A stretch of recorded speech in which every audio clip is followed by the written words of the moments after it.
fellow Fumblers, and welcome to another episode of the Film Fumblers podcast. Today, we are going to be reviewing A Fistful of Dollars, a movie originally released in 1964 and directed by Sergio Leone.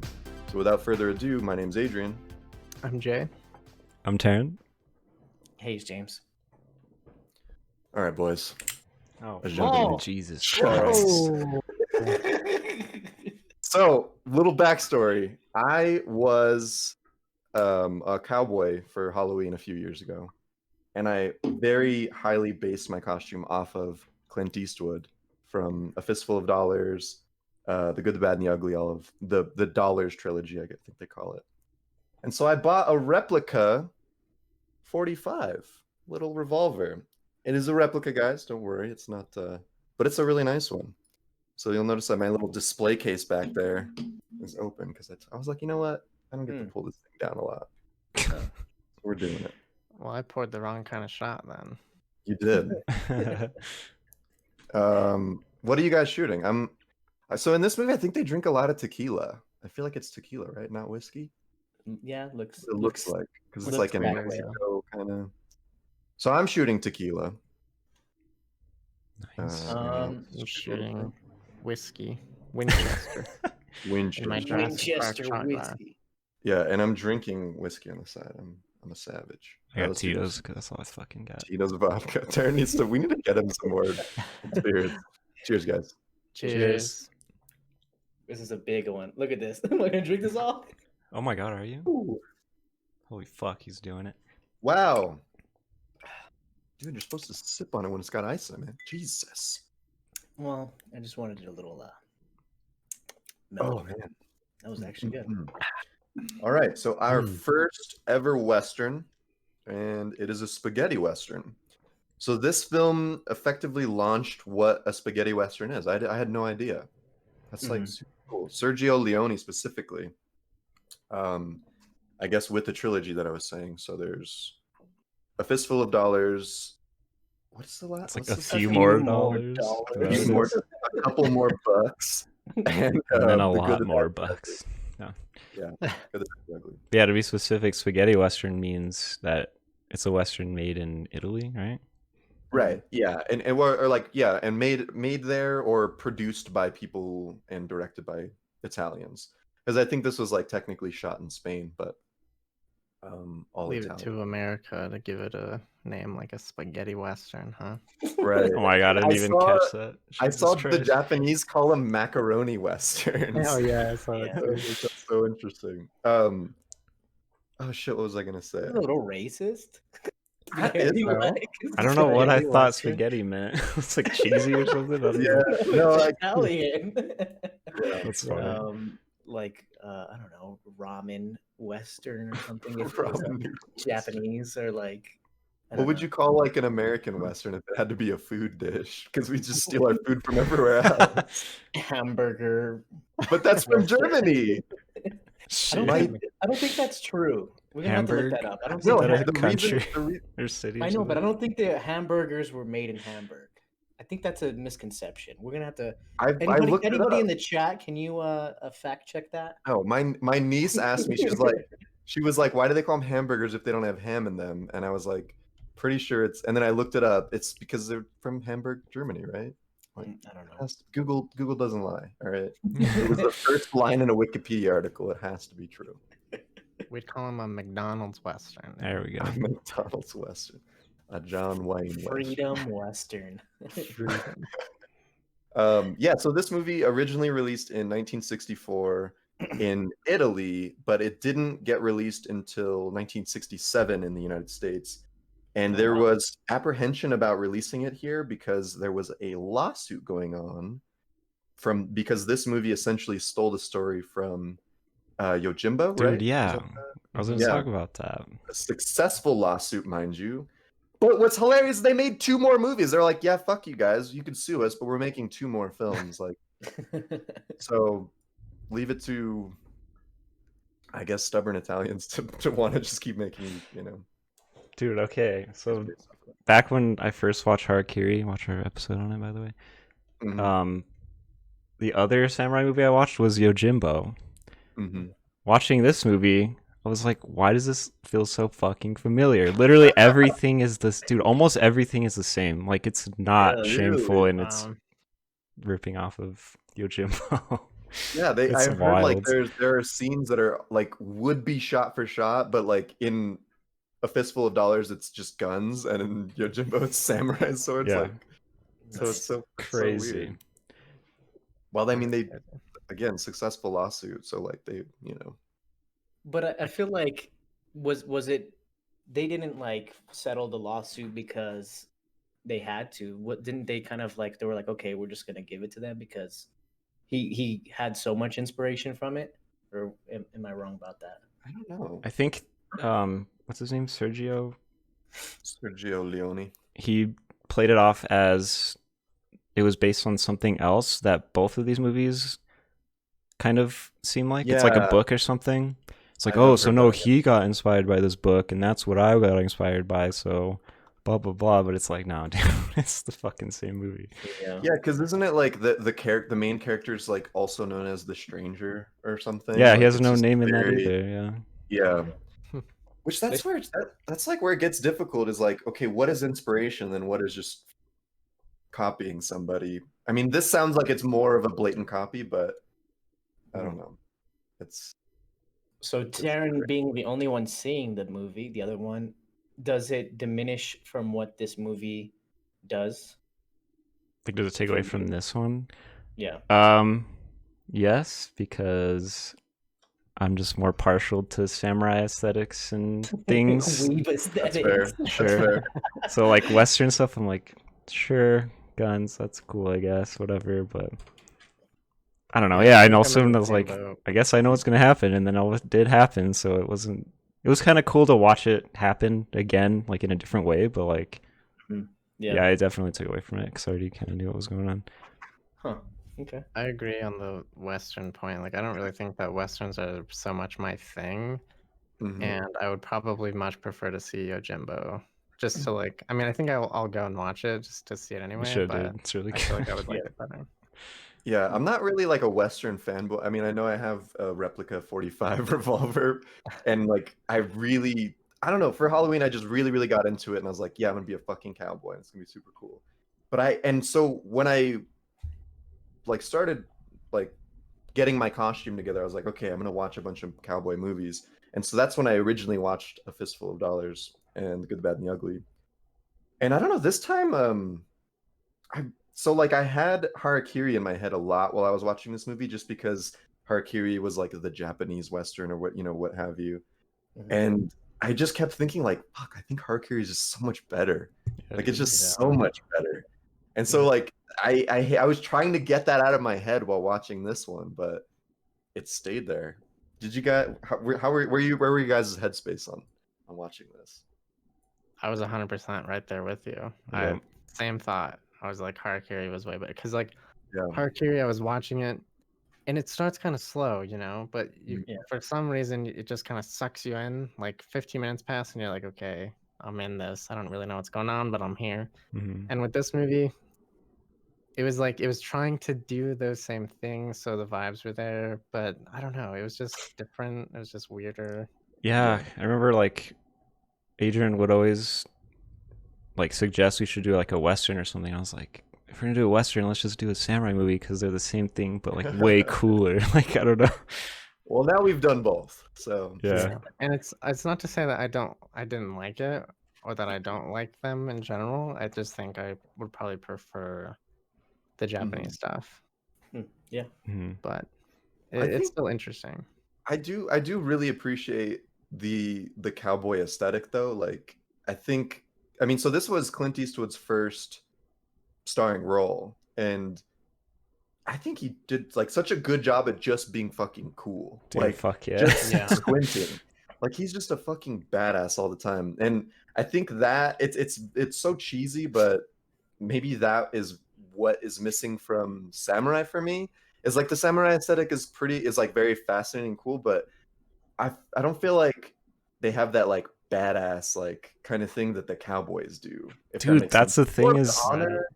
that's the more about, thing like, is in honor and, like- Yojimbo. Sorry, you can finish that. No, yeah, that's all I was gonna say. It's more about honor and samurai, and with with cowboys is like, I'm my own law, kind of thing. And that's the thing is in Yojimbo, like it's more comedic. Like it's just more fun to watch that movie. I feel like this movie takes it so seriously, right, and it's just so dark. I don't know. It just doesn't work for me. I guess in the same way that Yojimbo does it, because the main character in that is the same kind of like sly, like cool guy, but he's also just like funny and like laughs at shit all the time. Like it's just a different vibe. Yeah, that I I could see like. that. Yeah. I mean, there's a little bit of that, right? Like in the first time we see him use the gun, and he tells the coffin guy, like, "Get 3 coffins ready," right? And then he kills 4 people, and he's like, "My bad, 4." Or whatever. Yeah.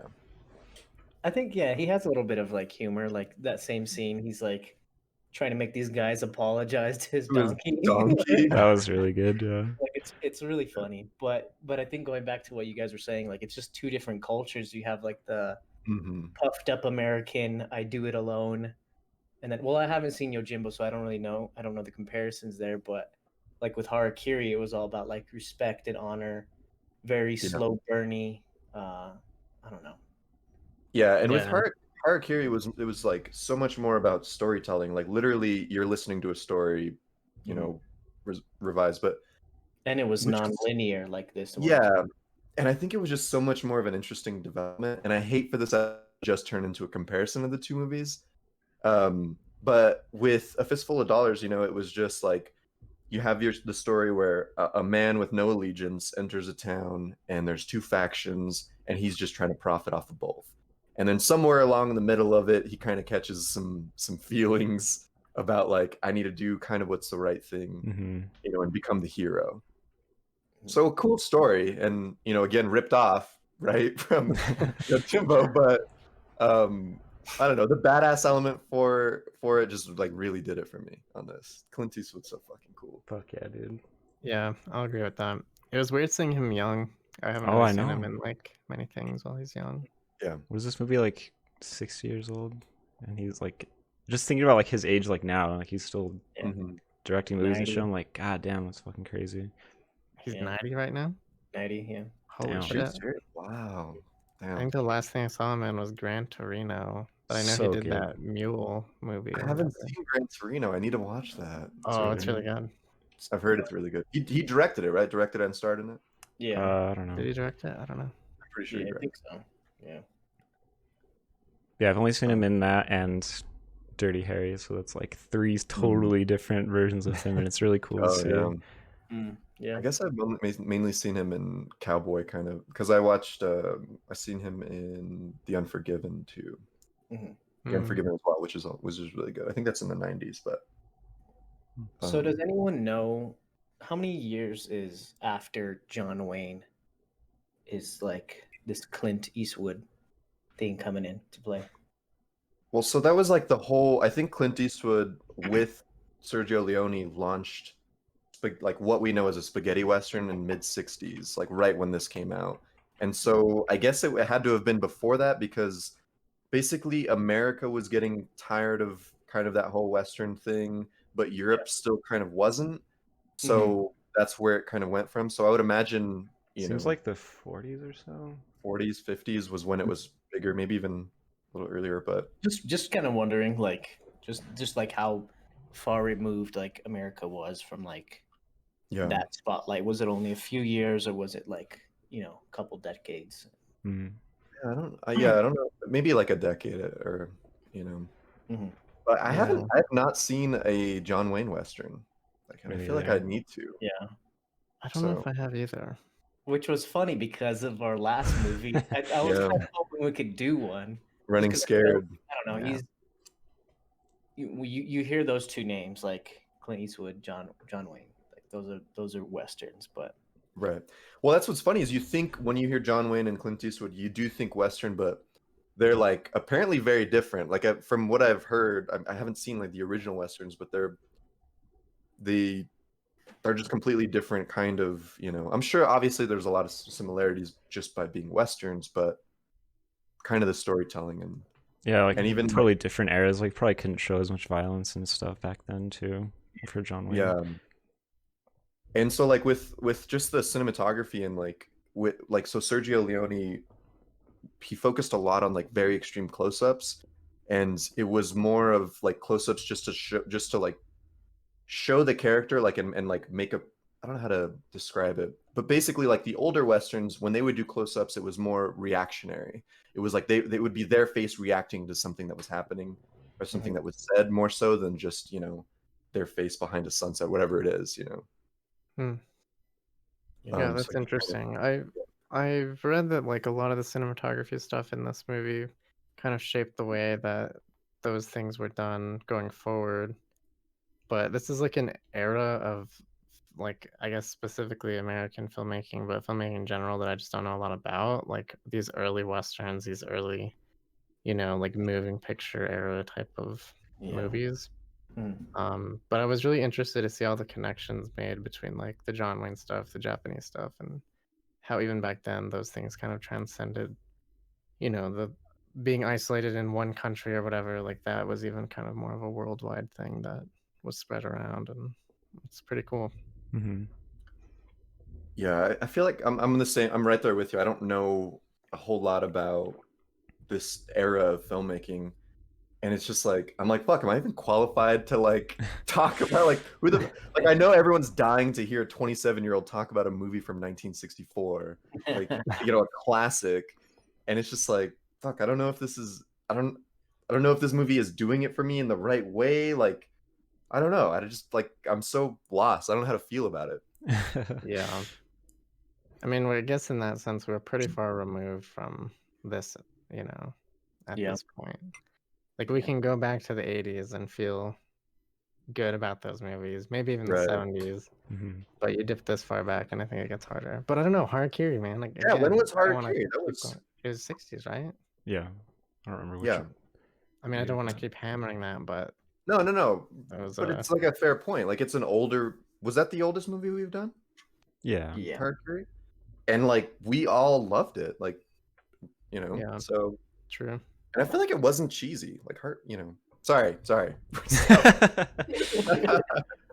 We'll just rename this Harakiri Part 2. Harakiri Part 2, featuring a fistful of dollars. Okay, so here let's talk about I think what the movie really did well and the music. Like, oh yeah. so fucking good. And just with the trilogy of the Dollars trilogy, like the Good, the Bad, and the Ugly music is I think even better. Like you just know it's so fucking iconic, and it's what you think of when you think of westerns. Like so I think spaghetti westerns are like, no, that when you're thinking of western music, you're thinking probably of spaghetti western music, which is like so fitting. Ennio Morricone is a fucking legend. He's been doing shit for so long. Is that who produced the music? Or Yeah, he did the music. nice. He like made this sound all himself. Nice. I was gonna say, like, the sound in general was like the shots with the little boy were like obviously dubbed over, right? The All whole of them thing are. is. The whole Yes. thing is What okay. is it That's called what I when And thought. they do it bugged that? the shit out of me. I Yeah, can't it remember. was a little weird. It was a little off-putting, but it was so noticeable with the boy. Anytime the boy was in the shot. Because he's a little kid. And, Yeah, I guess What is I they're honestly thought that it was just the quality of the movie I was watching. I was like, this is all fucking. No, it honestly. I was like, whatever. I'm just gonna have to get over it. Because so it was restored, I think, in 2014. At the ending credits, it says like when it was restored and like how it was restored or whatever. Mhm. So I thought it looked really good. Like Oh, it yeah, looked and it looks good. sounded Yeah. pretty good. Again, it's dubbed over, or what is it called when they do that post production? I can't. There's a word for just it. dubbed but over. I don't know. There's I don't know, whatever it is, but yeah, it's weird. And was that super common then, or I think I read Were that a they- lot of these movies, like spaghetti westerns and stuff, were like that because it was cheaper to just get people from the area in your movie, and like they would just talk in their native language, and then someone Oh. else would dub over in English. So like they didn't have to like find people that spoke English. They just like, here's the lines, speaking Italian or whatever, and like we'll just redo it. I think Clint Eastwood is like the only one that is the same voiceover that is the actor. Right. Oh, Yeah. wow. And it's very off-putting to me. I can't stand stuff like that I because got it's like used to some it of over it's right, time. and then goes off at the end of the sentence, and I'm like, oh gosh. Okay. I got used to it over time, but that has to be like really hard to do, you know? Yeah, for sure. It must be like it's to like replicate the same even like feeling or whatever that you would have, you know, in the moment, like on set. Yeah. It's got to be super difficult. That's odd. Dude, I can't imagine living there and having to work with all these people that like barely.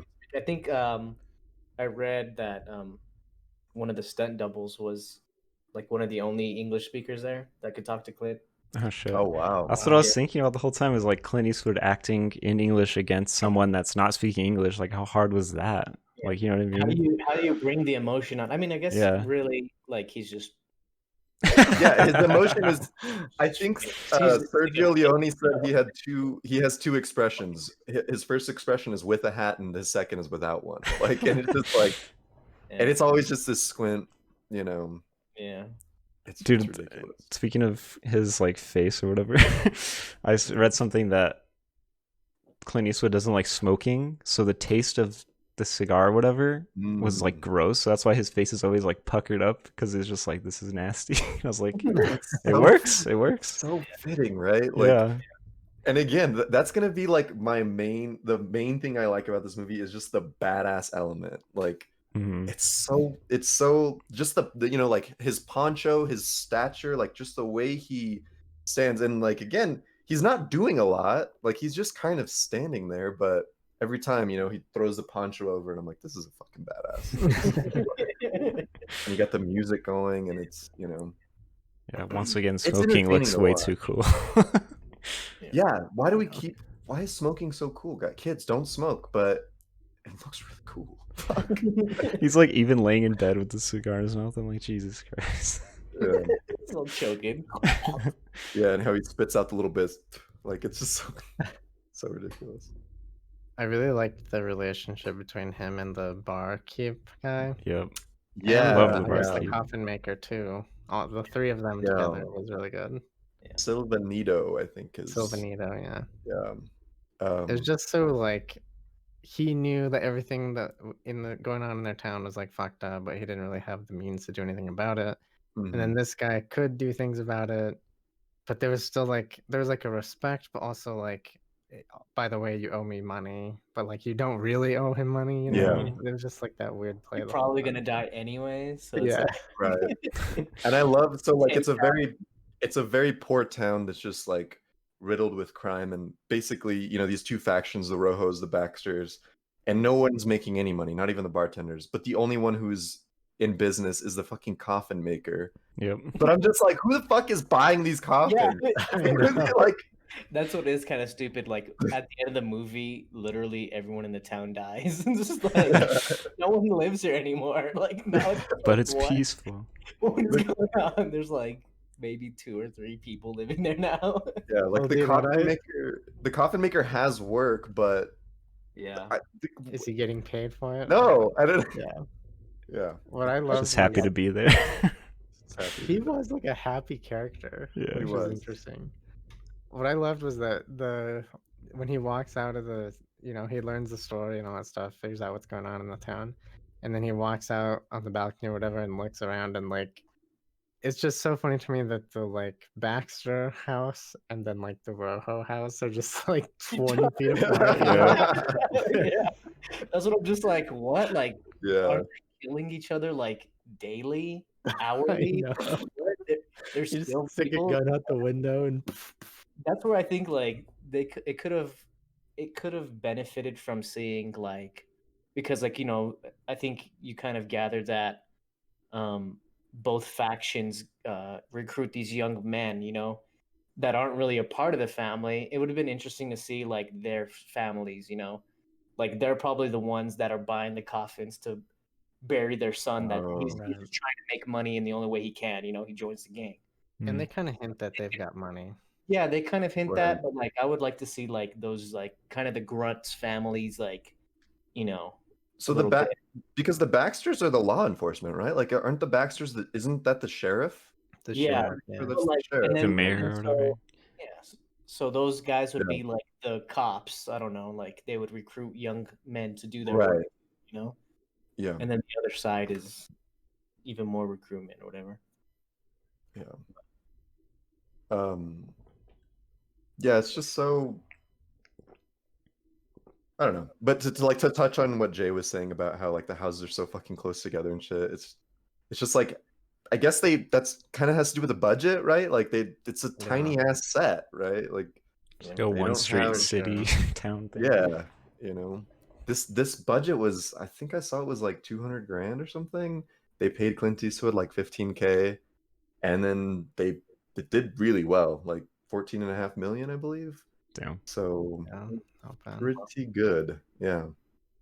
Yeah, no, that was just funny, and that whole scene was kind of weird because he's like, where do these stairs go, right? And he's like, oh, that's up to the balcony. And so he starts going. He's like, no, don't go up there. And I was like, what is he? Yeah. Is he hiding something up there? And then he just goes up there. It's literally just a balcony, and that was it. Yeah, I was what like, is yeah. Mm. And I also But- love you have like the drifter rolling into town, and like somebody insults his donkey, and he just murders 4 people, and they're just like, Yeah. build some coffins. Like what? That's so Western, where you just kill somebody in a bar, and they're just like, oh, just drag them out back. Yeah. You're like, Make Even sure when the he's about to get involved. he's What's about to that? kill or shoot the sheriff, and he's like, don't shoot, I'm the sheriff or whatever. And he's just like, oh, well, you better get these bodies buried or Yeah. whatever, like just not even in trouble. It doesn't even matter. Just begging for his life. Yeah. That's begging to enforce the law. Yeah. So let's talk about I guess the acting performances. I don't know. I think it was left something to be desired. I don't know. From other movies from this time, I feel like there is still great acting. I think really Clint Eastwood was just had to be in the shot. Like there wasn't a lot really going on there. The fucking I know we have to talk about the laugh from one of the Rojos Oh my brothers. god, yeah. Oh yeah. So, which again, it has to do with the dubbing and with all of that, but Right. Now that I know that it's dubbing, that is like it's hard for me to like even say that anyone's acting. yeah, like what It's hard to say Yeah. that. Are they they're acting? just Like, there. you would have to know Italian and get their feeling from the actual language. Like it's just weird. Mhm. I think the thought barkeep and the other Ramon- guys are pretty good. Yeah, all the big name barkeep- guys are really good too. Yeah, The barkeep, the coffin guy, and Ramon, I thought were all really good. Mhm. Even Ramon's brother, not the one with the laugh, but the other one, the older one, Mm-hmm. I thought he was pretty good too. Yeah. yeah. I think I guess like the best performance I think for me was probably Ramon. Like just how he because he's also a badass, but he's more I don't know, he's kind of more like he's a criminal, right? Like and He's he just has like menacing. this, he's just like this evil almost feels like a Bond villain kind of thing again, where it's just I don't know, he's got that cool vibe to him. And again, you have like the just the ridiculous cheesy where he has his Winchester and he's shooting that suit of armor. And he shoots a perfect heart. Yeah. And I was just like, I wanted him to like shoot an arrow through it and write mom in it or something. Like it was just that ridiculous. Yeah. A Him on that lot of- freaking Gatling gun. Dude. Yeah, dude, that's what I was gonna say. A lot of these Slaughter. scenes where they're like really, I don't know if like actiony intense are really long, right? Like the Gatling gun scene. He's just like It shows like every kill. But then, with but all then the like kills. stops and pauses for a little bit, Yeah. and then you look around, and then somebody gets up and starts running, and it just goes at it again. And Yeah. it's like, it's so drawn out. It's ridiculous. It was Yeah. awesome though. That gun was super interesting looking. It just looked fake. Like Mhm. Yeah, the That's sound not of it real. was so bad. Yeah, I was Oh, like, I could know, this have it's- been real? I have no idea. I love that it was in the carriage though. Imagine that drive by just The horse just all fucking moving. all slow. exactly. Yeah, why were their horses just chilling? They were like, Dude, that's "We've what been The fucking horses done." are just Like, untouched. I was like, this guy's a fucking marksman, dude. gosh. He was though. yeah, To be fair, he was. the rifle. Fucking Gatling gun. God, so good. Oh man. But that was it was an interesting.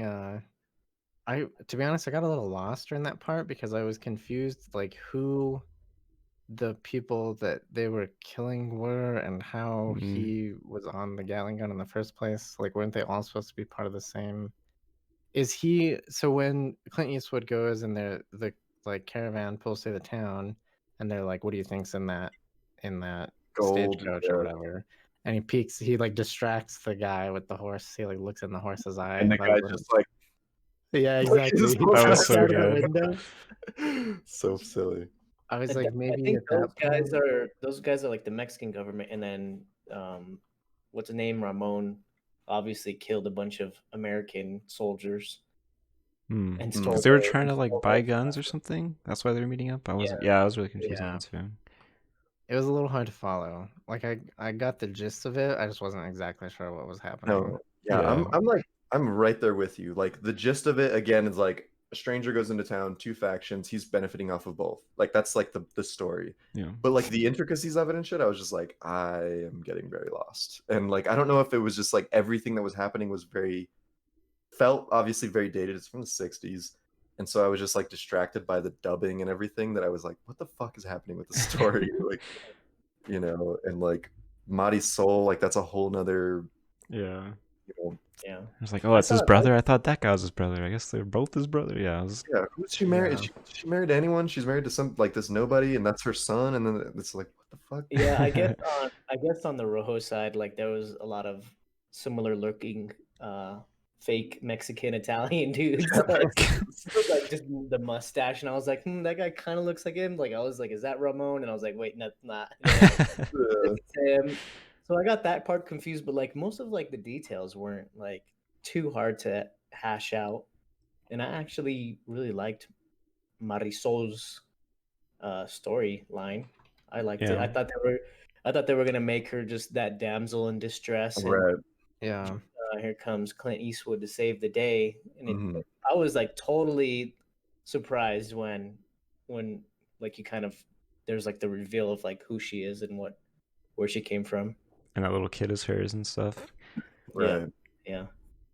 Yeah, I That feel was like way more interesting than like anything that could have possibly happened. Probably. yeah, that was one thing that I noticed was done way better in Yojimbo. Like maybe that's why I could understand a lot of it. It was even better in Yojimbo than that. Yeah, I feel like it was more obvious that she was like captured by them and like a prisoner basically. So like freeing her like felt like it meant more kind of. I don't know. Yeah. I think that's where I got lost. I was like, is Marisol like married to one of these guys or something? Or like it didn't, and then afterward I'm like, oh, okay, like she's a prisoner and it's just like a power struggle to like who has this woman kind of thing. Yeah, I don't know. and like her husband doesn't really talk in this, but he like talks a lot more in Yojimbo, and he's like, "I can't fight. I'm so useless." Blah blah blah. Like I want my wife back. All this shit, and like it just cements, I guess, that whole story arc in it. Yeah, that would Makes have a made lot it of a lot sense. more satisfying for sure. Yeah, For like, I don't know. I don't think I needed any of that. I don't think I need that, but I thought it was fine the way they did it. But Yeah, yeah. I just think the context a little more weight, a little bit, a little tiny bit. Yeah, for sure. Yeah, it was a little confusing. And then it was like, well, we kept her because he supposedly cheated in playing cards. And I'm like, you cheated, now give me your wife. Like, what? I think. You know what I mean? Oh, it seemed like he put her down as a bet or something because he was trying to get his money back. That's what it seemed like. I don't know. You know, like really? people put their car fucking titles or something in it, Yeah. They're which is washed. fucked up. But yeah, Puts your wife down for. It was a product of the times.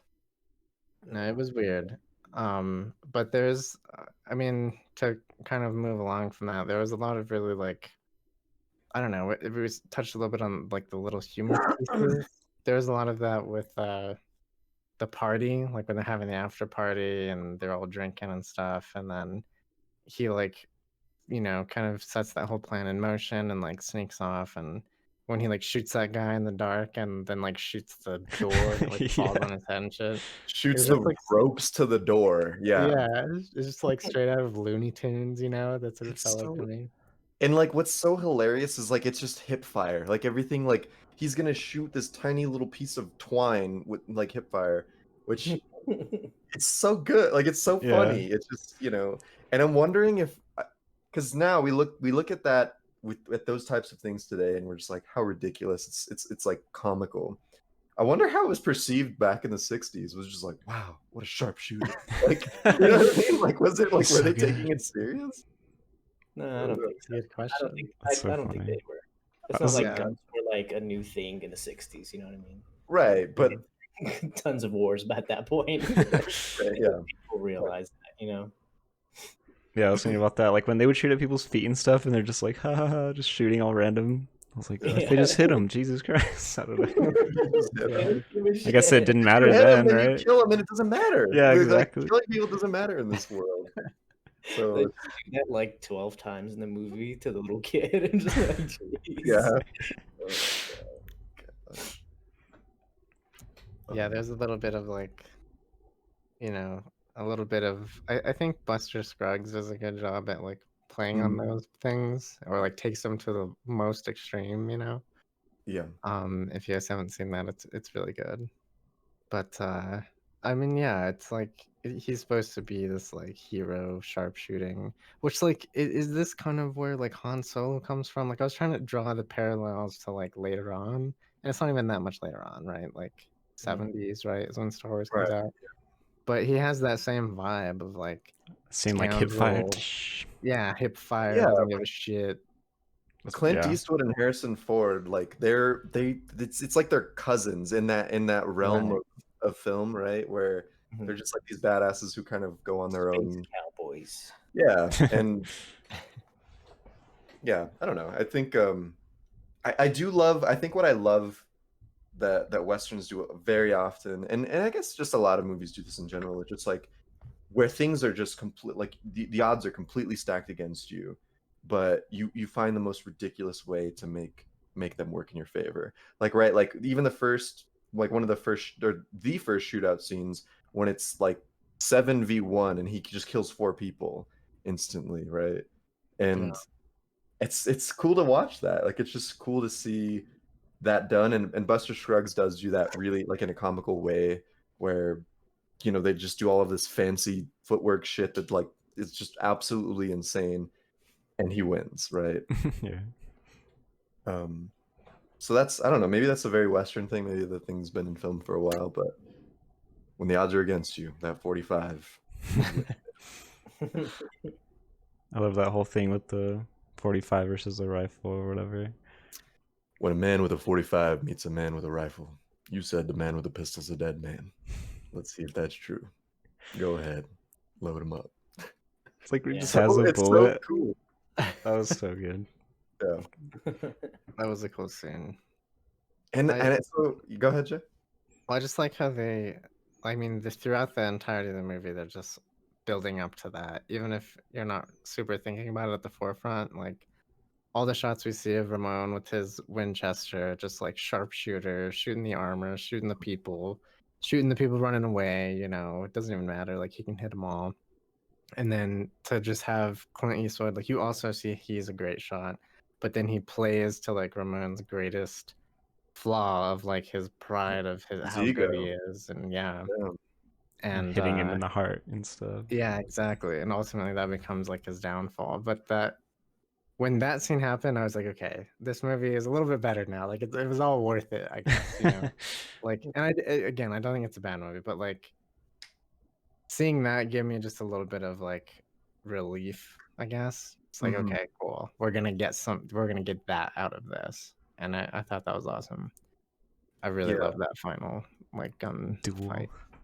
Yeah, I Duel. feel like it's like, as far as the story arc goes for me, the beginning, I was really into it. I was like, this is really cool to just kind of see, just to like opening up, see the type of cinematography and like see this badass kind of drifter walking into town and like starting to learn about these factions.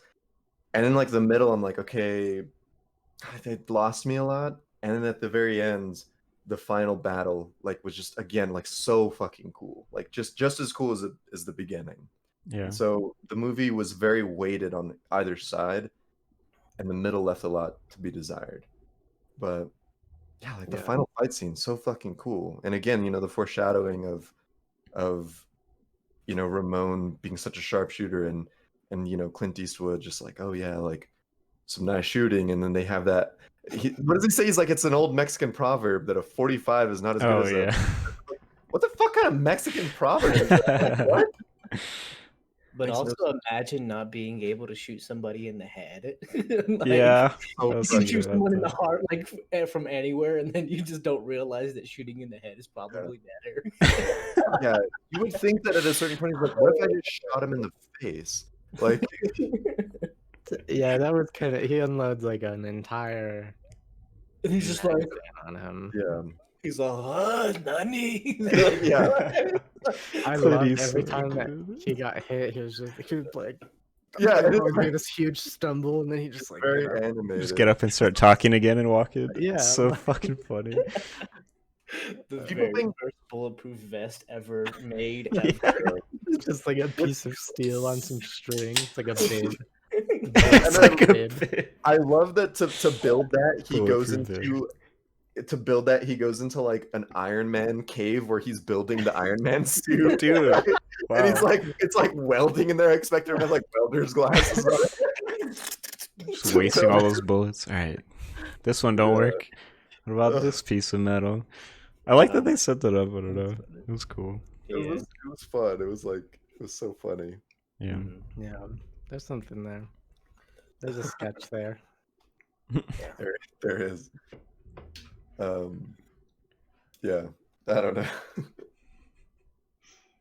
What else you guys got? I don't know. It's so hard to separate it from Yojimbo. I'm like, I don't know. Yeah, it must be. I trying to put myself in your shoes. I feel like it's a difficult task because I didn't even realize that it was based on Yojimbo until I read the Wikipedia, like, 2 hours ago.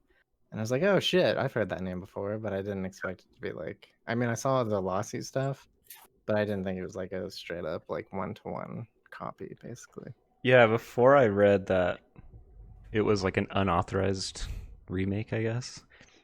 I was like, this is really cool. Like, it's such a different feeling genre. Like, to remake a movie in a different genre instead of just remaking it as it is, like a lot of things are now. Like, that's a cool concept, right? I wonder what other kind of stories can be told in different ways. Dude, Yeah, like- running scared and fairy tales. I don't want to open that can of worm back up for James here, but The modern day Hansel and Gretel. No, I'm just kidding. yeah. Isn't that coming out soon? I feel like that's. Yeah. It's not modern day though. It's like, or maybe it already came out and it was bad. Huh. Maybe I I missed could that. see both of those things. I don't know. It's like it's supposed to be a horror movie that's basically. Okay. I've never seen that ad a lot. Yeah. Yeah. But yeah, to touch on like the cross, I guess you'd maybe call it a cross-platform like story, kind of thing with samurai and cowboy. You see that a lot with characters, right? Like we just talked about Harrison Ford and Clint Eastwood, where they're kind of the same person, right? And so you see that in other types of media. But it was interesting to see it in an actual like full film. And I do need to watch Yojimbo now. Like I think I would probably like it more than. Yeah, I mean, I now that actually I'm really thinking about it, isn't like, any lightsaber user just like a samurai? Yeah, basically. archetype? Well, that was like George Lucas's influence, right? It's like how the samurai fight, and that was why like Darth Vader was very like he had the very calculated strikes, and it was And his was helmet looks less like a samurai helmet. right, exactly. Yeah. It was less like flowery, and that's why like the second trilogy kind of fell off, where they had all the fancy flips and craziness. Have you seen the like crossover? I don't know what they're called, action figures, but they're not. They're like models, I guess. I don't Yeah, know. dude. Those are They do like a badass. samurai crossover between Star Wars characters. It's so cool. If you That's haven't seen it, you should look it up. Mhm. It's so sick looking. It's like a stormtrooper, like colors and visuals and stuff, but like with the cool samurai like helmets and stuff. It looks really fucking cool. Yeah, they have one of Vader too, and it totally fits. When you see it like that, it all makes sense. Yeah, I guess that's Star Wars is another version of that, right? Like it's not like a remake of a different movie. It's just like a bunch of different ideas put together. But Yeah. like I It's know, like I guess we're going too far off the beaten path, but No, that's okay. yeah, R2D2 and C3PO are like basically not ripoffs. I don't know. It's like a nicer version of that, like inspired by two characters from a Kurosawa movie. Like they're like almost exactly the same. mm, So like Yeah. that shit's cool, I guess. Yeah, just like inspired by just enough not to be sued, right? Yeah. But like so like these gained inspiration from those things and put it out into like a widely available audience though, you know? Like no matter how you spin it, putting something in the American market is just going to be 10 times more successful, you know what I mean? Yeah. yeah. Yeah, and be more Which isn't, palatable a for bad thing, Americans. you know what I mean? Yeah, Yeah. more palatable, especially like in those days where I mean, That's what well, I say. yeah, I it's think kind in today's world, it's more even. yeah. But in those Yeah, days, it was definitely. yeah. There's a lot of like that, people aren't open to as much like crazy things. So I don't know. It definitely paves the way. Yeah, which is kind of like basically what I left this movie with was I respect the fact that it paved the way for other things. Yeah. And that's pretty much what I'm judging it on is like that aspect. And again, it's not that I didn't like the movie, but it did feel dated and like the dubbing was weird and stuff. I feel like I'm going into my review right now, but it's that's a good way to put it. Is that I just respect it for what it. I respect it for what it did for even the current day. Even like a character like McCree in Overwatch is like clearly just a Clint Eastwood ripoff, Yep. Right. And he was a badass, and he's from Santa Fe and all that stuff. So. Deadeye. Yeah, exactly. The hip shot, Deadeye. All the shit he says. Yeah. He even shares some Western lines. Oh, really? Oh, I wonder if there are any like actually from like this. Oh, Probably. right. Well, We that's should go and dig those up. There's one from Tombstone. okay. This movie didn't have. Well, okay. This movie had like some quotable stuff. I read one of the quotes, but like it didn't have any that were really like, oh yeah, like I know that one is a. I think Unforgiven had some of those, and then maybe even The Good, the Bad, and the Ugly did. But I feel like people just even say that, like just the title, The Good, the Bad, and the Ugly. It's just like something that's said that's not even referred to that movie. It's just Yeah. Something there. But yeah, like there are elements that I mean, I don't know, like the whole fan the hammer thing, like where Clint has like the like bandages wrapped around his hand or whatever, and he's just like to do the fan the hammer is so cool. Yeah. And you still see that, with like you said, McCree, like a very modern thing. Yeah. And that's like one of his abilities is fan the hammer. Yeah.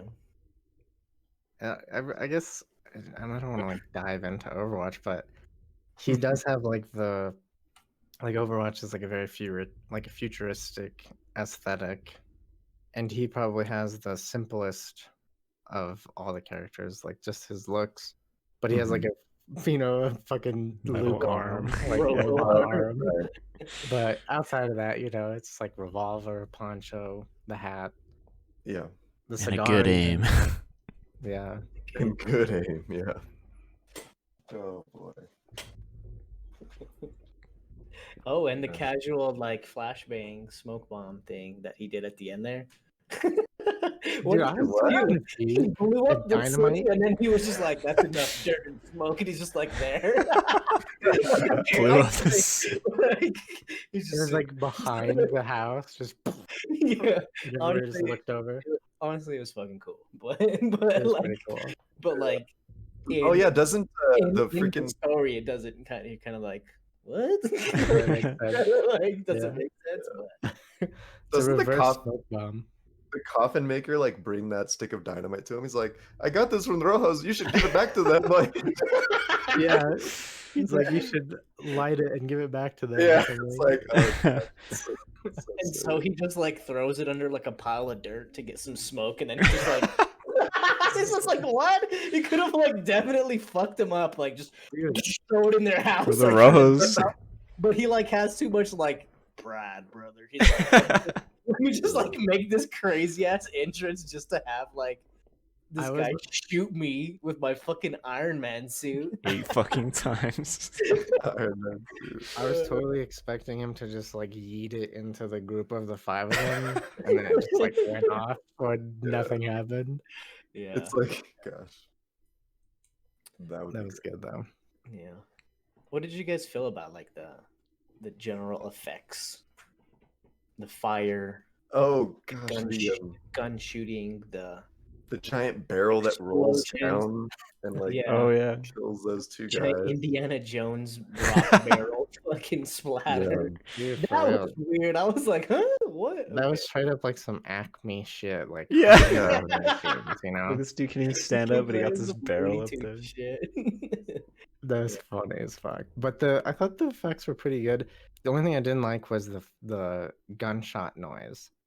Even if they were just shooting like at a person, it would still be like it ricocheted. Oh Yeah. And I was like, why is he doing I that? feel It's like that's it's so just, like- classic.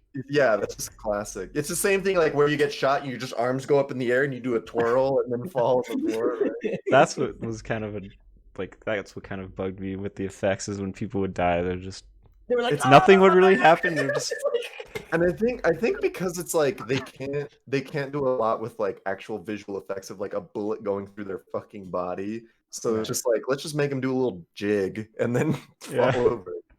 You know? That was like the entire Gatling gun scene was just a bunch Yeah. of people like, oh. Yeah.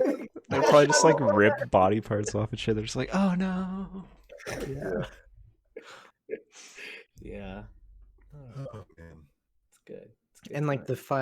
the fire was like, you know, it was suspiciously fast. Like all of a sudden, entire buildings were on fire. But Mm-hmm. that's what you expect, I guess, in those times. At least there was real fire, you know. That's Yeah. where I would prefer that instead of like And the guy was actually on fire too. Yeah, I was gonna that was say. crazy. And was that like, he held that Oh, shot were for a while. they running out of the house? That's Like, something. Mhm. "Oh, Dude. my back." Yeah. If we want to talk about that scene was straight up crazy. That shit was like horror, That like was horror dark. style. Yeah. Like it was the close-ups on their face, like shooting these motherfuckers running out of a burning building. How much more evil can you get? Yeah, it was dark. It was, Yeah. and then like his the wife, right? What is her name? Consuela. Is that Yeah. her actual name? I mean, I don't know. anyway. Okay. But yeah, like she's just like, oh, like you killed 3 unarmed men, and then it's just like, yeah, I'm gonna kill you too, bitch. Like, what the fuck? Like, Yeah, it was crazy. crazy. Yeah. And like by not that it matters, but all your belongings are going up in flames too. So Yeah, yeah. it was insane. But yeah, that whole scene, I was just like, holy shit, this is actually kind of scary. Like especially oh god, what's his name? The main brother, the main bad guy. Ramon? Ramon's face was like actually terrifying. Like if I saw it in a like horror movie today, I'd be like, holy shit. And That's like, good. He's menacing. like that's what's crazy. Is this is like I don't know. It feels like Romeo and Juliet ish, like two families, like The just Montagues and the Capulets. Are yeah, like, they're just Yeah. like what? Because this is all reactionary based on the girl, right? The girl gets kidnapped again, but really we know that Clint Eastwood sets her free. mhm. And Yeah, so these and people they just think kill each other. Like it's such a large reaction for what? I mean, can't they like go find another girl? I don't know. It's so well, weird. that's what's crazy is It's so like- like Jesus, you guys are fucking. What James is trying to say is these hoes ain't worth it. That's Yeah, what- I'm just saying. There's more It's like- fish in the sea, more fish out there. Come on. they went because they thought that they were harboring Clint Eastwood, right? Yeah, Like he was but- there. Yeah. It was with that, but also like the initial thing was that. They were trying to find her. Yeah. What Yeah, if she was in there, dude? Whole fucking place is on fire. they didn't give a shit, man. They They just wanted to kill. I don't know. They just wanted to fucking. they literally opened with the gas barrel fire. Like they weren't trying to The find gas- nothing in there. Yeah, true. Oh man. But that And was they an had intense dynamite scene. the whole time. What the fuck? I know, dude. That shook everything up for me. I was like, okay, this is something's here. There's something to this. Oh man. But it was, I mean, just to touch back on what Adrian was saying about the middle being a little bit, it was easy to get lost in the middle. It was, I found myself rewinding like pieces a few times just because I felt like I missed something. I wasn't really sure why something was happening. But yeah, the beginning and the end were both like, pretty explosive. Yeah. Mm-hmm. I agree. But yeah, where we at? What else do we got to bring to the table? Where are we at with time wise? We don't know this guy. Less than an hour. I guess the only other thing I can think of, big thing, is when Clint Eastwood just gets jacked the fuck up. Oh And yeah, that was crazy. I don't know, like seeing the hero all like bloody and fucking completely can't getting the even shit walk kicked and out of shit, him. and then getting escorted around in that coffin. I thought that was pretty cool. That was clever, yeah. Yeah. He's just Never like, get wait, to I want to see the watch hero. this. You never get to see the hero on his knees, but he's not the Right. hero. There's no hero in this True. one, guys. Well, I mean, I don't know. I think like that's kind of where it goes, where initially Clint Eastwood isn't the hero. I mean, what does he say at the beginning? Like he like I think Ramon is just like, oh, you don't value peace, and he's like, I don't value something I don't know nothing about. And then like at the end of the movie, they talk about peace again. He's like, yeah, it's easy to be peaceful when you got money in your pocket. And it's like, what? Like, okay, like now you fucking know what peace is, you piece of shit. But also, that's like the thing is that he's totally out for himself. Like that's the weird ass thing about the whole plot of this movie is he comes into the city, gets two families to kill themselves, and then he's just gonna leave when he was trying to make money. It's like, what are you even doing? He's just like chaotic evil kind of. Yeah, Like, he he's even just like gives back money that he gets. He's just like, let me just like totally fuck with people, and it's just like there's almost no purpose for him to do what he did. Really, like if you really think about what he's doing, Single-handedly destroying a whole city. Strange. Like he's just like, it's me in the middle of these two, and he wants to like prove to himself that he can like dismantle them, and for what? For like a small monetary gain, like 40 people died. I don't think he even had a monetary gain. For a fistful of dollars, man. Fistful of dollars. You know, and like that's kind of the whole thing. Like, he's just and that's like what makes it like more like hilarious and entertaining is that you're just like, this guy is just the wanderer. He probably has done this to like other little cities, and like makes you think about it. Like when he's like right when he says that line, it's not easy to like something you know nothing about, like and he's just like, I have no home, and like I've never like been at a home, like, so you're like, this guy has something, and it's just like it's funny to think about. It doesn't really ruin it for me, but it's funny to think about. No, that's an interesting take. I thought when I first saw them, or when I saw the first scene of the movie, I was just like, why is this like there's like a little boy and he's running across the street and like all of a sudden people are shooting at him or whatever. And I think it's like at that, as I've been thinking about the movie since I've watched it, I think that's the moment where he's like, I'm gonna try to help this situation. The boy. Because he's literally a bystander watching this shit unfold. And I mean, maybe like, like you said there, he has never known peace. Like maybe he grew up similarly, like around all this violence. Yeah. And so he like finds an opportunity to help that situation, and like that's what he ends up saying to her at the end, right? He's like, I knew somebody like you. Yeah. And they didn't have nobody to turn to. Exactly. Which is like kind of interesting. But like initially, like that's what's funny about it is like he doesn't go there with that intention. Right? Like that's what's hard to say, because the first scene of the movie is boy, you see the boy, but like but you don't really know the connection until way later. So it's kind of like, I don't know. That's true. You're right. Yeah. But I think that's where like maybe he turns around and gives the money back, and he's like, I don't, I only spent a little bit, and I feel like I haven't earned this all. Yeah. And I think it draws another parallel to very like, and again we talked about how Jay mentioned how he appreciates what this film has done, and it like what you were saying about where he sees the little boy and like maybe that's where he starts being like, maybe I need to save this kid. It draws a huge parallel to the Mandalorian, right? Like the Mandalorian is this bounty hunter who is just after getting money, just like the stranger is in like Clint Eastwood, and he comes across someone that needs to be saved, someone who doesn't have who has like a less than fortunate life, right? Which is the same thing with Baby Yoda or like the child, and Child. his quest changes completely to like, well, he's still gonna get money, but he's gonna save the less fortunate because that was his childhood. Yeah, It's like not Mhm. having somebody, which is that's just a good. That's a Yeah. good connection. I didn't catch that. Yeah, But I I just do thought it think now that that you were it's mentioning about the boy. I was like, yeah, that's what the Yeah, Mandalorian is. It's a I feel space like cowboy. yeah, I feel like I feel like he was the boy in some respects, maybe, which Yeah. makes it more interesting for me, honestly. Yeah, because they didn't allude to that really much at all, Right, except that he just said like, I've never known peace, right? And he's Yeah, maybe right. had a shit childhood. Who knows? Never known a home, this and that. Never knew a Yeah. home, and the other one that James just said about the I knew someone like you or whatever. Right, But right. they're Yeah. like very small pieces of the movie as a Right. whole. Yeah. There's no flashback scenes that show him as a kid, Right, something like that. which is even more interesting, I think, if there's Yeah. not that stuff. So, Exactly, I because it like leaves that. a lot more. Yeah.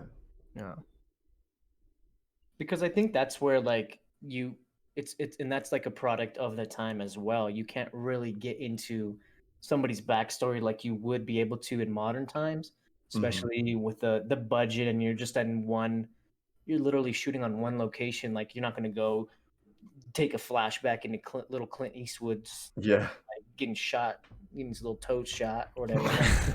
With the little baby cigar. Yeah. He's still getting shot, but so it's like, and I think it works well. I think it gives you enough taste Mhm. to Yeah. kind of fill the blanks or let your mind kind of run wild with it. Yeah. Yeah. I like that, and that's a good point about the location. It is really essentially one location. I mean, there might be like a handful of buildings there, but it's all the same spot. Yeah, one set. It's one Yeah. plot of land. Mhm. That's impressive, I guess. That's a great way I'll to say it. take That's it. impressive, I guess. It is, you know? I guess I'm And mildly I impressed. think that's like we're so far removed. Like, I don't think we can really see like how crazy this probably was at the time, and Mhm. even like I don't know. I'm trying to think of like a resurgence of like some genre that we haven't seen in a while. I don't know. Let's think about like emo music or something. Like how we've had a resurgence in emo music in rap. Have you Oh, like yeah, heard yeah, of yeah. it? Like Yeah. it's like a totally new spin. Like I couldn't imagine being in that time, and then you'd sort of totally see this new resurgence of westerns. You probably thought they were dead and gone, and then all of a sudden, these Italians are making these movies, and they're like, they're Mhm. not. They're a little slower. They're a little more darker. Like, could you imagine like that? Could you imagine like the resurgence and like how Yeah. crazy that Right. would be It's to live probably in that? so cool. Yeah. And then flash forward to the 70s where you have that in space, like where you have Yeah, this yeah, and it's like, yeah, like that's why Star Wars was so fucking crazy, right? Like, Right. I like do it wonder what the like totally, diehard I wonder what the diehard like Western fans thought about these movies and stuff like Star Wars. That was like Yeah. obvious inspiration taken. I would love to know because, yeah, I mean, like thinking, like watching this movie, a lot of times I was like, this feels like I'm like 6 years old and at my grandparents' house. My grandpa's watching a movie, like you happen to Yeah, see a few shots of it, and I'm like, I don't think my grandpa was a big Star Wars fan, but I don't, like, yeah. yeah, it's interesting. It's interesting to see these keep coming back. Yeah.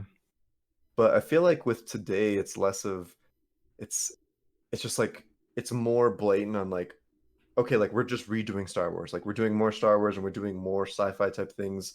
We're like, what's the next genre that's gonna have the same characters and the same mission and the same story, but is this a different spin on all of it too? Where is that gonna be? And I don't know. It's hard to say. Interesting. Yeah. I It's don't know. hard Yeah. to say. Wonder if westerns could make a comeback at all. Like I don't know if it's the right genre that could come back. Honestly. I mean, you have Yeah. the Clint Eastwoods of the world that are just trying to do that revisionist history kind of thing. Django Unchained and like the total meta. Once Oh, upon a time in Hollywood, like Quentin Tarantino. yeah, Yeah. Yeah. Yeah, there's I a don't- little bit of that like golden age era coming back. but a complete western. I don't know. It'd be a hard one. It'd probably be like some weird like detective shit. You know what I mean? Mm. Maybe So I remember But True Grit. What year was that? 2000 something. 2010. That was pretty cool, even though. But that's a remake of the original. Yeah, True Grit, right? that's true. Yeah. yeah, That's like the last like and it's full-on still western I could even think of. yeah, it's still like a western. It's not like a spin on a. There It's was not like that a one comedy that one Buster I told Scruggs you thing. about. Tomahawk. Bone Tomahawk. That's true. That's like Yeah. a horror movie though, right?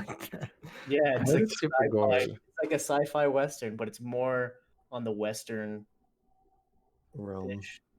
It's like Yeah. aliens. I don't know. I'm not What? gonna talk about Spoilers. Damn it. I'm just Sci-fi kidding. western. Movie Wild sucks. Wild West. The movie's pretty shitty. Oh and yeah, Wild fun, Wild but West. Oh my god, yes. What year was Oh. Wild Wild West? I don't even Mid know. 2000s, 2000, probably. probably. 99 Was maybe. that early? Honestly, that movie is fucking weird, dude. So I weird. want to go back and watch it. Fucking Will Smith. No, dude, I was gonna say 90s. That was 1999. Mm. I thought that was Wow. 90s. Yeah. Yeah. What a weird fucking movie. Yeah, Millennium. Because remember I was talking about it. Millennium. That was my first album I ever got. Was Millennium. Nice. And it was, yeah, that was literally the Millennia, and add that song on there. Nice. The Wild Wild West song. Yeah, yeah, yeah. Nice. Had all that. Had all Sick. Oh, man. that. uh, All right, guys. Let's rate this fucking thing. we went off there. We're going all over the place. How do we even? I don't even know where I stand anymore on this. I don't either, man. It's a tough one. It's a tough one. Let's go into our segment. What do you rate this? And can you fumble? Can you drink while watching this? Who wants to take over? I think I'm like the most cemented, I guess. You guys would seem like you're totally set, so I can give you some time. Go ahead, Darren. Take it away. Okay, so I guess I'll start with can you fumble? I mean, yeah, I guess so. Like, see some cool action-y shit, but maybe you'd get bored in the middle, like you were saying. Like, you know, you're getting drunk, you're like, all right, this is boring as fuck. So maybe not. Okay. I don't know. I guess that's not really an answer, but yeah, I don't know. The whole time I'm like, even watching it, I could not separate this movie from Yojimbo in my head. I was like, oh, this was like this in Yojimbo. This was like this, or like, you know, like different takes on things. But that didn't make it more fun to watch. Like, No, I it made it thought fun that to was- watch, but like as its own movie, I like don't Oh, okay, okay. feel much Right. about it, right? Yeah, yeah. I feel like the end screen sums it all up. It's just fine. This movie's fine. Oh man. But yeah, I don't know.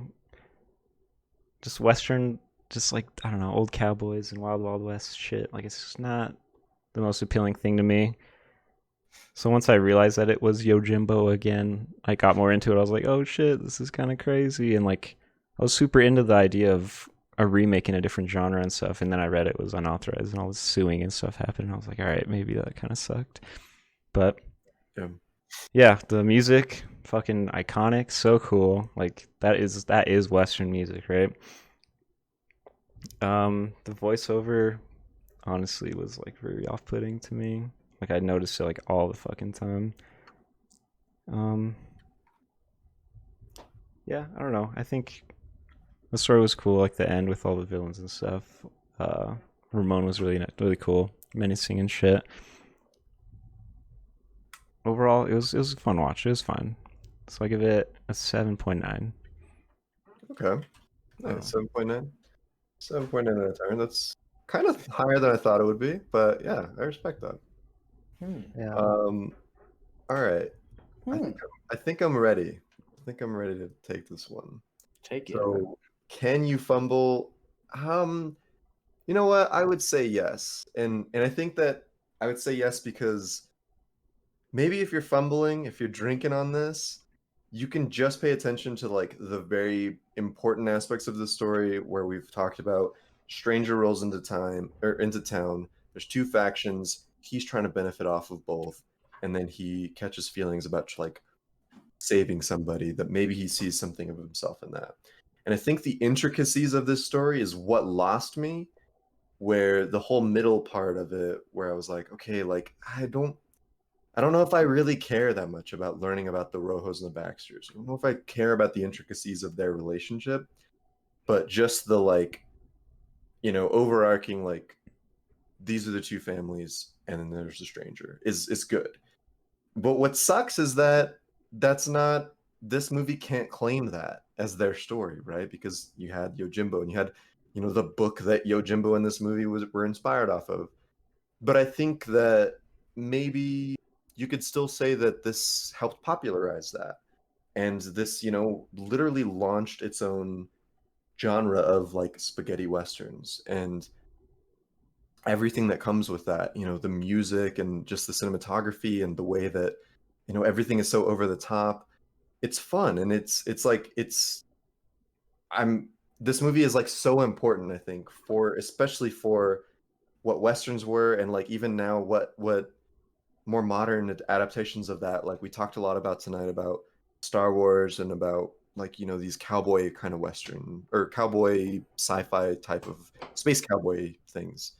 And so for that, like I have a lot of respect for the movie and you know it's fun. Like it's a fun watch and I didn't like particularly I wasn't thrilled to watch it all throughout, but I'm a fucking 27-year-old. Who the fuck like what I'm not supposed to enjoy these movies, I think, as much as like they were intended to be enjoyed when they first came out in the 60s. So yeah, I think with that, I'm really close with Taryn, and I think I'm right there at a solid 8 for this. 8 out of 10 for me.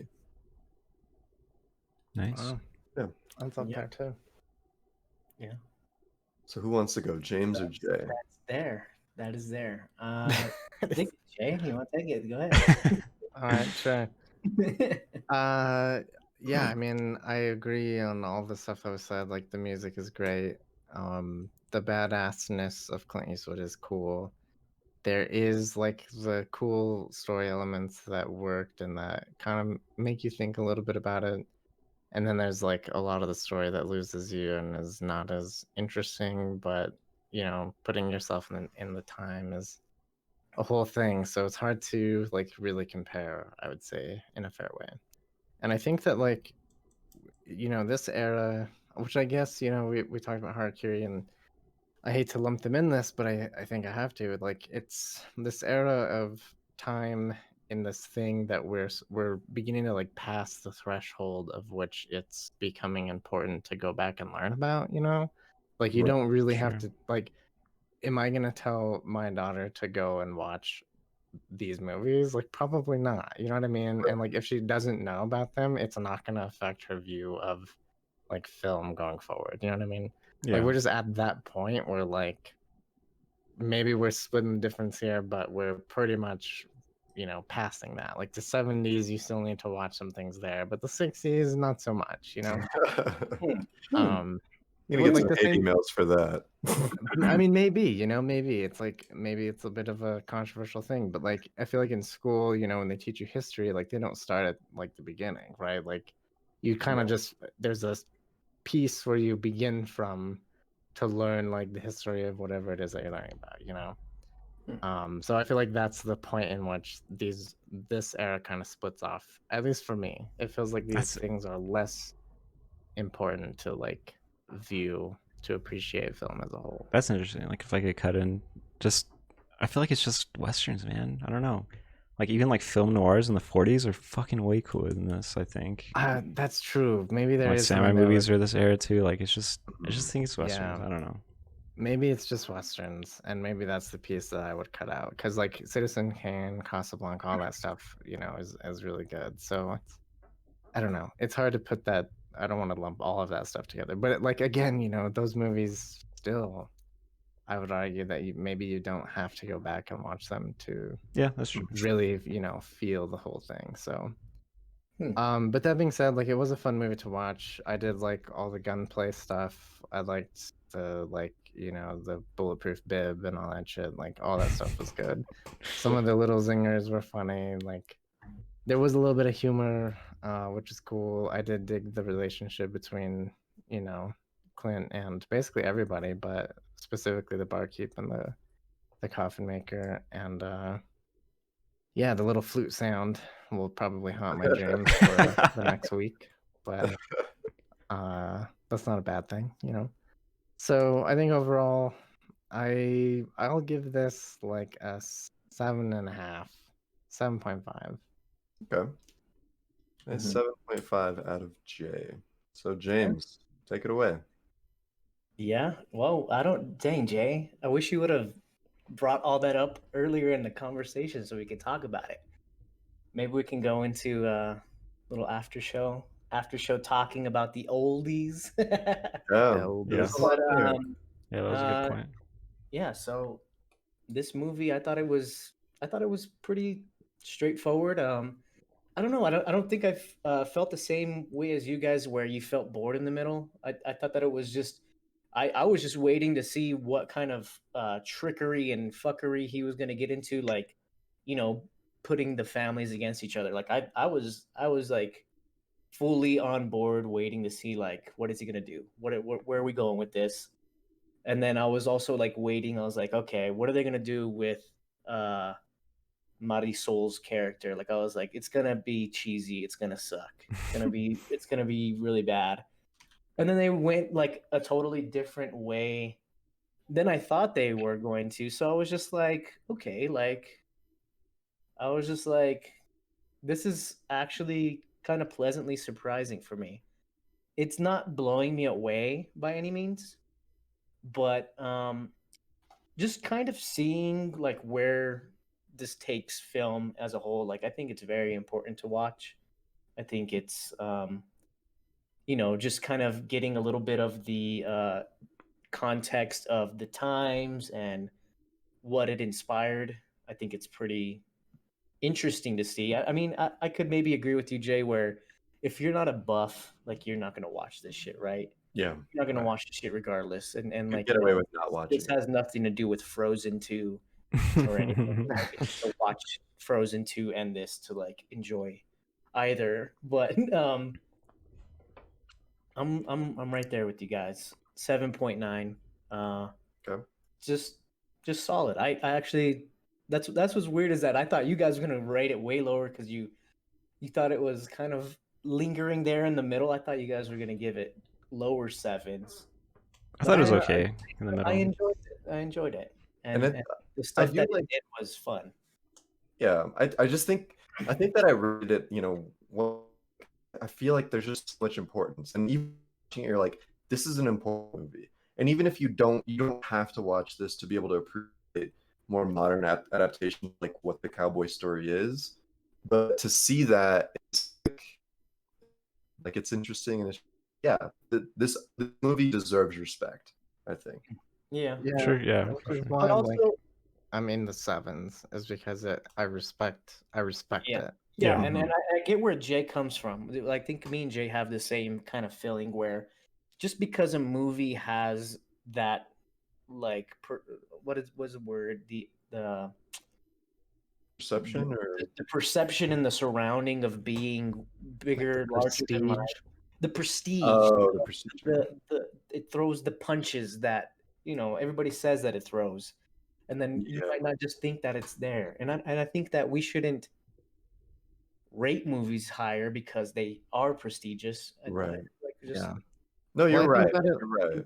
I you think know? about it like this: if we compare it to another art form, like in paintings, like, are you gonna go back further than the Mona Lisa? You know what I mean? And Mm, even then, what other paintings can you name from that era? Probably yeah. none, right? Like that doesn't mean that there's not a handful of like really old things that are really good that you should check out. I just don't think that this is a Mona Lisa, you know? Nice. That's a good. You know what? That's a good way to wrap this up. I think that's like that's right there on it. It hits Yeah. the nail on the head. Yep. So yeah, that brings us at a collective 7.825. Yeah, high sevens. That's, you know, Pretty it's good. good. It's That's a good good. movie, and it's, you know, if you're into this type of stuff, then if you're like, you know, consider yourself, none of us consider ourselves film buffs necessarily, but if you're interested in like the history of film, then you have to watch movies from this era and from this genre. And so this is one right there up there, you know, with that. So yeah, with all of that being said, that wraps this up for us. Be sure to tune in to us next week. What is it? What's our episode? Wednesday, right? We're going to be doing reviewing Old Boy, a fan selected film. So yeah, tune into that. Make sure you're following us on all of our socials. Find all of those at filmfumblers.com. Twitter, Instagram, Facebook. Follow us all over there. Follow us on Twitch. And yeah, you'll be notified when we go live. So with all that being said, thanks so much for tuning in tonight, guys. Have a great rest of your night. Cheers. Cheers, everyone. Peace. Cheers. See ya.